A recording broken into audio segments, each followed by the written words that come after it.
This is our 30,000 milliampere power bank from Jaguar Electronics.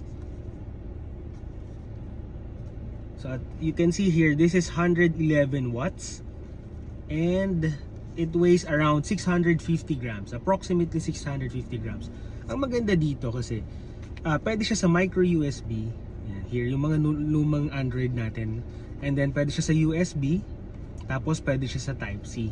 Yung wala lang is yung Lightning. Pero pag gusto mong mag-charge ng sabay, for example, you have your iPhone and you have your Android like me, pwede mo siyang i-charge ng sabay. And the thing is, if isa lang ang phone mo and the battery is around 5,000 you can charge it around 5 to 6 times in just using this one, since this is 30,000 right? So napakaganda. And as you can see, this is the power button para ma-check mo yung battery level. So this is fully charged as of the moment, and papunta kasi tayo sa coffee shops natin to restock. So baka malubat ako along the way and baka ma-traffic since it's Happy Father's Day sa lahat ng mga tatay dyan. Alright, so this is really a must-have, lalo na sa mga mahilig lumabas. Kasi minsan yung mga phones natin nag-deteriorate yung battery, ang bilis na malubat. Like my iPhone, it's around 78% na lang yung battery health niya. So hindi na ganoon ka-efficient na isang buong araw magagamit. So kailangan ko talaga ng power bank. But with this one, we have a problem lang kasi merong mga matataas ang wattage ng cord or ng mismong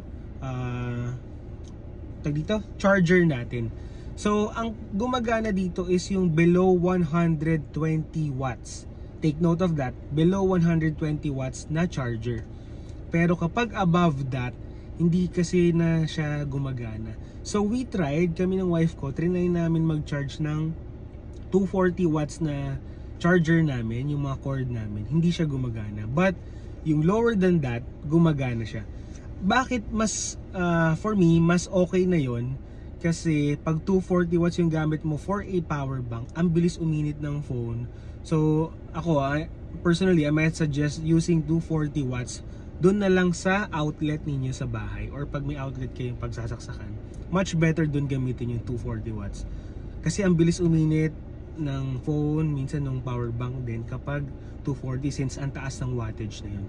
Alright, so for those who love to travel, this is really a must-have sa pagpunta kayo ng work, at yung mga students natin dyan, all-in-one na, hindi nyo na kailangan magdala ng 2-3 power bank. So what are you waiting for? Click the yellow basket and let me know your thoughts.